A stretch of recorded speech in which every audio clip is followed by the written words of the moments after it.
Today we will discuss some topics that have been going on, such as 3 Osama gets KyDaDoll pregnant, Taliban Glizzy pleads guilty, faces up to 20 years, and we will also get into Southwest rapper Tired4Ki jail updates. The first topic we will get into is Southwest rapper Tired4Ki jail updates. Recently, pictures would surface of Southwest rapper Tired4Ki down the jail, and the caption would say, "Hard days, hard times, hard weeks.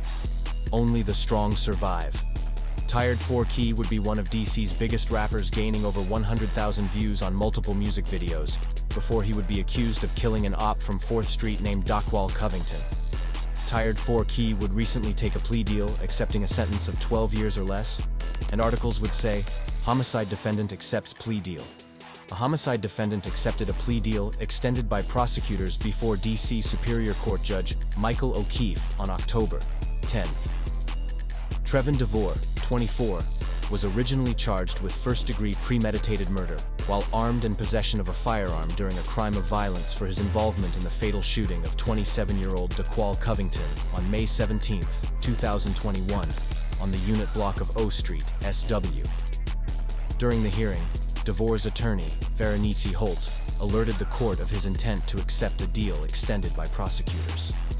The deal required Devore to plead guilty to voluntary manslaughter while armed, in connection to this incident, and carrying a pistol without a license, in connection to a 2020 incident in which he was found to be illegally carrying a weapon. Through the deal, the prosecution agreed to dismiss all other charges and not seek a sentence longer than 12 years of incarceration. According to the prosecution, had the case gone to trial, they would have proven beyond a reasonable doubt that Devore, while walking with a group of individuals, shot Covington in the back and killed him. The prosecutor argued Devore acted with the intent to injure or kill Covington, and with disregard for his life. A sentencing hearing was scheduled for December 13. The next topic we will get into is Taliban Glizzy pleads guilty. Recently, a post would surface claiming that Glizzy gang rapper Taliban Glizzy just recently pleaded guilty to being the leader of a jewelry heist crew. Articles and Taliban Glizzy charges would say, U.S. Attorney Janine Ferris-Pirro announced today that Robert Sheffield, 34, of the District of Columbia, was sentenced to 108 months in federal prison for participating in a conspiracy that staged a multi-state string of violent gunpoint robberies of South Asian jewelry stores. The robberies netted millions of dollars in cash and gold for a 15-member crew, allegedly led by Trevor Wright, aka rapper Taliban Glizzy. Sheffield, aka Da Real Lifaya, pleaded guilty February 20, 2025, before U.S. District Court Judge Christopher R. Cooper to conspiracy to interfere with interstate commerce by robbery, aka Hobbs Act, robbery, and to possessing a firearm in furtherance of a crime of violence and aiding and abetting. In addition to the 9-year prison term, Judge Cooper ordered Sheffield to serve 5 years of supervised release. Taliban Glizzy charges would say interfering with interstate commerce by robbery, aka Hobbs Act robbery, conspiracy to commit Hobbs Act robbery, possessing a firearm during a crime of violence, money laundering, conspiracy to engage in monetary transactions in property derived from unlawful activity. Do you think this is the end of Taliban Glizzy? The streets would react. Good evening. Off the top at 6, DC's top prosecutor announcing criminal charges against 16 people for what they're calling an armed criminal spree. This just the latest move to crack down on rising crime in our area. Let's bring in our chief legal correspondent, Katie Barlow, with the details here. And Katie, what happened? D.C. U.S. Attorney Matthew Graves announcing charges for 16 people today in connection with a series of armed robberies, armed carjackings, money laundering, and firearms offenses. Prosecutors say these crimes were planned here in the district and carried out in 4 states up and down the East Coast: Pennsylvania, Florida, New Jersey, and Virginia. Graves says the group led by Trevor Wright, also known as Taliban Glizzy, targeted and robbed jewelry stores owned by Asian Americans, and that included Yassini Jewelers in Falls Church back in January 2022, Sonia Jewelers in Springfield, Virginia in September of last year, and Princess Diamonds in Falls Church this past January. Now, when asked whether these were possible hate crimes, Graves said the stores were not targeted necessarily for the ethnicity or national origin of the owners, but rather the type of jewelry and gold that they thought would be there. Prosecutors also charged William Hunter, aka Ill Will, with conspiring to commit multiple carjackings. Graves was then pressed on the district's rising carjackings, specifically by juveniles. We've entered into a memorandum of understanding with the Office of Attorney General about the process we will follow before exercising our discretion to charge 16 and 17-year-olds who can be charged as adults. We want to have a vigorous conversation with them. And again, we definitely hear the Office of Attorney General, the Attorney General, and other elected leaders the strong preference to treat juveniles as juveniles. 8 individuals were arrested in connection with the indictment this morning. Police say they recovered 7 firearms, including a suspected machine gun and approximately $300,000 from inside a safe.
And for the last topic, we will discuss 3 Osama gets KyDaDoll pregnant. Recently, a post would go viral claiming that 37th rapper 3 Osama is expecting, and the post would show pictures of 3 Osama holding some ultrasound pictures, him in the hospital, and it would also show screenshots of him talking to his baby mama about their unborn child. People would have a lot to say about 3 Osama and KyDaDoll having a baby, saying that they feel bad for the child, and they would also claim that KyDaDoll is allegedly AC640's sister. Do you think now that 3 Osama and KyDaDoll are happily baby mama and baby daddy, now the monthly drag sessions will come to an end so this baby doesn't come up in a toxic environment? The streets would react.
That's the end of this video. Like, comment, subscribe.